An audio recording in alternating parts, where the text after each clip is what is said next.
പുതിയ വീഡിയോയിലേക്ക് എല്ലാ പ്രിയപ്പെട്ടവർക്കും സ്വാഗതം. നമ്മൾ പോസിറ്റീവായി കഴിഞ്ഞാൽ ഈ ലോകത്തെ മുഴുവൻ പോസിറ്റീവായിട്ട് മാറ്റാൻ പറ്റുമോ എന്നുള്ള ചർച്ച നമ്മൾ മുന്നേ വെച്ചതാണ്.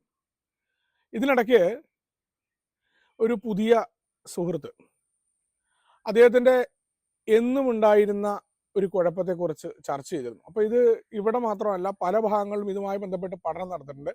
ഈ സോഷ്യൽ മീഡിയ കാലഘട്ടങ്ങളിൽ പലപ്പോഴായിട്ട് ഈ പോസിറ്റീവ് മോട്ടിവേഷൻ അല്ലെങ്കിൽ തനിക്കൊരു നേട്ടമുണ്ടാവും. നമുക്കറിയാം, സോഷ്യൽ ഇൻസിസ്റ്റ് മനുഷ്യനെ വല്ലാതെ സഹായിക്കുന്നത് കൊണ്ടാണ് മനുഷ്യൻ തൻ്റെ നേട്ടങ്ങളെ മറ്റുള്ളവരെ അറിയിക്കാനായിട്ട് ആഗ്രഹിക്കുന്നതിൻ്റെ പ്രധാനമായ കാരണം.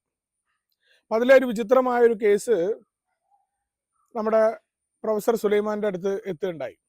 അപ്പോൾ ആ പഠനം വേറെയും പല ഭാഗങ്ങളിൽ ഇതുമായി ബന്ധപ്പെട്ട് അവർ പഠനം നടത്തുകയും ഇവിടങ്ങളിലെല്ലാം ജെയിംസ് കാനിയുടെ പഠനവുമായിട്ടൊക്കെ ബന്ധപ്പെടുന്ന കാര്യങ്ങൾ തന്നെയാണ്. നമ്മൾ പോസിറ്റീവായിരിക്കുന്നു, ഇപ്പോൾ നമുക്കൊരു നേട്ടം ഉണ്ടാകുന്നു, നമ്മൾ ആ നേട്ടത്തെക്കുറിച്ച് സോഷ്യൽ മീഡിയയിലൂടെയും മറ്റു കാര്യങ്ങളിലൂടെയും മറ്റുള്ളവരെ അറിയിക്കാനായി ശ്രമിക്കുന്നു. നമ്മൾ അതിൽ അമിതമായി ഡിപ്പെൻഡ് ചെയ്തിരിക്കുന്ന ഒരാളാണെന്ന് കരുതുക. അപ്പോൾ ഉണ്ടാവുന്ന ഒരു പ്രധാന കുഴപ്പം, നമ്മളെ ആളുകളെല്ലാം പുകഴ്ത്തും, അതിലെല്ലാം നല്ല അപ്രീസിയേഷൻ എല്ലാം കാര്യങ്ങൾ പറയും, നമുക്ക് വളരെ സന്തോഷം ഉണ്ടാവും. പക്ഷേ ഏതെങ്കിലും ഒരു തരത്തിൽ നമ്മൾ അതിൽ അഭിരമിച്ചു പോകുമ്പോൾ നിസ്സാരമായ വിമർശനങ്ങളെ പോലും നമുക്ക് താങ്ങാനാകാതെ വരുന്നു. ഇതായിരുന്നു കുഴപ്പം. അപ്പം എല്ലായ്പ്പോഴും ആളുകൾ നമ്മളെ പുകഴ്ത്തിക്കൊണ്ടിരിക്കുക, നമ്മുടെ പ്രവൃത്തികളെല്ലാം നല്ല രീതിയിൽ മാത്രം പറയുക എന്നത് നടക്കുമോ? ഈ ലോകത്തിൽ പല കാര്യങ്ങൾ സംഭവിക്കുന്നുണ്ട്, അതിൻ്റെ എല്ലാം ഒപ്പം നമ്മൾ സഞ്ചരിക്കുന്നുണ്ട്. അപ്പം നമ്മളുടെ കുറവുകൾ,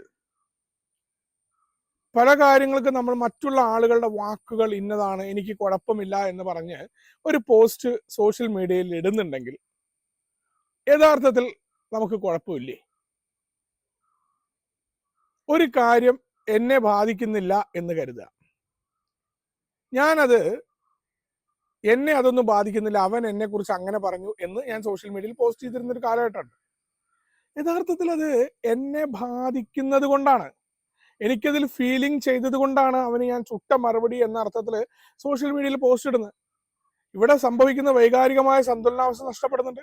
അവിടെ കുറച്ച് പേര് എന്നെ സപ്പോർട്ട് ചെയ്ത് വരുന്നു, കുറച്ച് പേര് എന്നെ എതിർത്ത് വരുന്നു.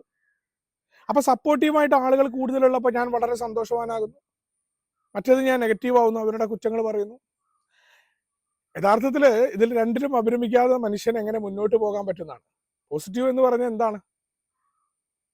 എവിടെയാണ് ഈ പ്രചോദനം നിൽക്കുക? പ്രചോദനം എല്ലായ്പ്പോഴും നമുക്ക് കിട്ടിക്കൊണ്ടിരിക്കില്ല. അല്ലെങ്കിൽ ആളുകൾ, നമ്മൾ പുറത്തേക്ക് നോക്കുകയാണ്, നമ്മൾ പറയുന്നത് എന്താണെന്ന് വെച്ചാൽ ആൾക്കാർ നമ്മളെക്കുറിച്ച് അത് പറഞ്ഞു, അടുത്ത വീട്ടുകാർ ഇത് പറഞ്ഞു, അതൊന്നും എന്നെ ബാധിക്കുന്നില്ല. ഇത് ആരെ അറിയിക്കുന്നത്?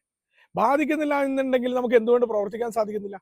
അവിടെയും നമ്മൾ അത് മറ്റുള്ളവരെ അറിയിക്കുകയാണ്. മനുഷ്യന്റെ വളർന്നു വന്ന പരിണാമത്തില് ഈ ബിഹേവിയർ സയൻസ് വളരെ പ്രധാനപ്പെട്ടാണ്. മനുഷ്യന്റെ പെരുമാറ്റം എങ്ങനെ ഈ ഒരു രീതിയിലേക്ക് മാറ്റത്തിന് വിധേയമായി എന്നുള്ളത്. നിരവധി പഠനങ്ങൾ ഇതുമായി ബന്ധപ്പെട്ടുകൊണ്ട് ഇന്ന് നടക്കുന്നുണ്ട്. ക്യാൻസർ രോഗികളുടെ സെല്ലിലാണ് ഈ പോസിറ്റീവ് തോട്ടുമായി ബന്ധപ്പെട്ട എക്സ്പെരിമെന്റുകളൊക്കെ നടത്തിയിട്ടുകൊണ്ടിരുന്നത്. അപ്പോൾ ഏറ്റവും പ്രധാനം, നമ്മുടെ ജീവിതമാകുന്ന രീതിയിലേക്ക് നമ്മൾ നേരിടാൻ തയ്യാറല്ല എന്നതാണ് നമ്മുടെ കുഴപ്പം. പക്ഷെ നമ്മൾ മറ്റുള്ളവരെ ബോധ്യപ്പെടുത്താൻ ശ്രമിക്കുകയാണ്.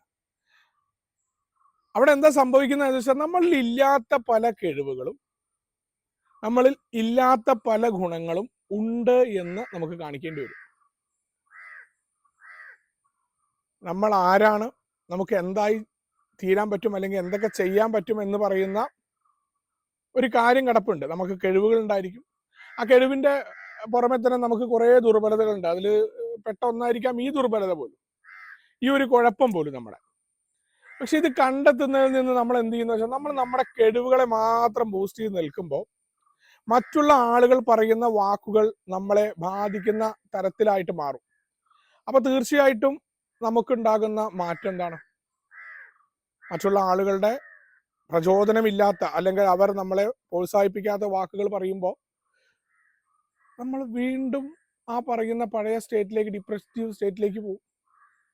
അവിടെയാണ് നമ്മൾ ആരാണ്, നമ്മൾ എന്താണ് എന്നുള്ളതിനെക്കുറിച്ച് നമുക്ക് ബോധ്യമുണ്ടോ എന്നുള്ളതാണ്. നമുക്ക് പുറത്തുനിന്ന് മോട്ടിവേഷൻ കിട്ടിയത് കൊണ്ട് കാര്യമില്ല. വേറെ ആളുടെ ജീവിതത്തെക്കുറിച്ച് അത് വായിക്കാം, നമുക്ക് നല്ല കാര്യങ്ങളാണ്, എല്ലാം അറിയാം. നമ്മൾ മനസ്സിലാക്കണം, ഈ ലോകത്ത് എല്ലാം ഉണ്ട്. ഈ ലോകം എല്ലാം ചേർന്ന്, നല്ലതും ചീത്തയും എല്ലാം ചേർന്നത്. ഓരോ മനുഷ്യരും അവന്റെ നല്ലതിനെ അവൻ നിർവചിക്കുന്ന അർത്ഥത്തിലാണ്. നമ്മൾ അതിൽ ഏതെടുക്കണം? നമ്മുടെ മാനസിക നിലവാരം ഏത് തരത്തിലാണ്? എന്തിനാണ് നമ്മൾ എല്ലായ്പ്പോഴും മറ്റുള്ളവരുടെ പ്രചോദനത്തിന് വേണ്ടിയിട്ട്, മറ്റുള്ളവരുടെ നല്ല വാക്കുകൾക്ക് വേണ്ടിയിട്ട് കൊതിക്കുന്നത്? അതിനോടൊപ്പം തന്നെ ചീത്തയും ആളുകൾ പറയും എന്നുള്ള തിരിച്ചറിവ്, അതാണ് നമ്മളെ ഡിപ്രസീവ് ആയിട്ടുള്ള സ്റ്റേറ്റിലേക്ക് കൊണ്ടുപോകുന്നതിന്റെ കാരണം. നമ്മൾ വിചാരിച്ച കാര്യങ്ങൾ നടക്കുന്നില്ല, അപ്പൊ നമ്മൾ എന്തൊക്കെയോ ആയിത്തീരാനുള്ള കാട്ടിക്കൂട്ടലുകൾ നടത്തും.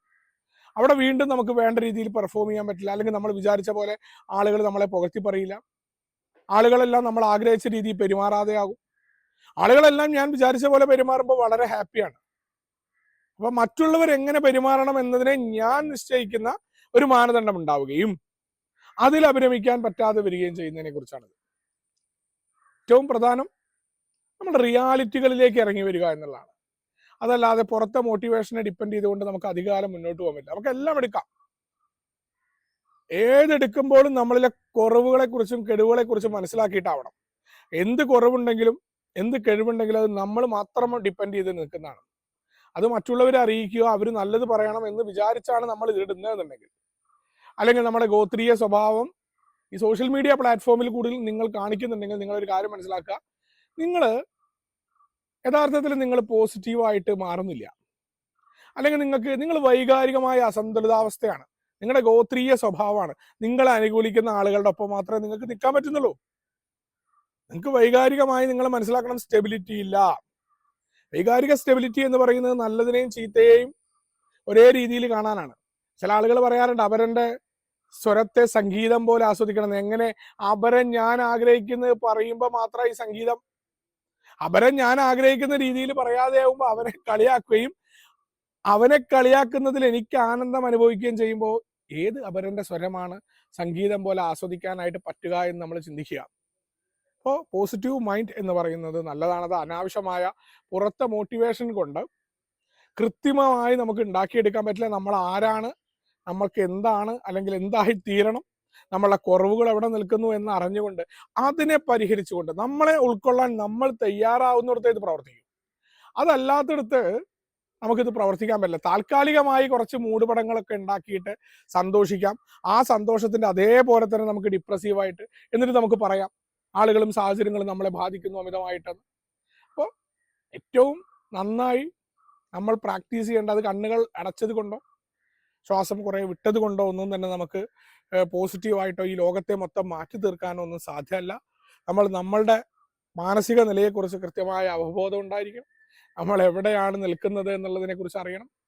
പുറത്തു നിന്നുള്ള പ്രചോദനങ്ങളിൽ അമിതമായി വഞ്ചിതരാകാതിരിക്കാൻ നമ്മൾ ശ്രദ്ധിച്ചാൽ നമുക്ക് ഒരു ബാലൻസ് ചെയ്തുകൊണ്ട് വൈകാരികതയെ കുഴപ്പങ്ങളില്ലാതെ നമ്മുടെ ജീവിതത്തെ ജീവിതമാകുന്ന രീതിയിലേക്ക് കൊണ്ടുപോകാനായിട്ട് സാധിക്കുമെന്ന ഓർമ്മപ്പെടുത്തലോടുകൂടി ഈ വീഡിയോയുടെ നിർത്തുകയാണ്. എന്നെ കേട്ടിരുന്നതിന് എല്ലാവരോടും നന്ദി പറഞ്ഞു നിർത്തുന്നു. Thank you.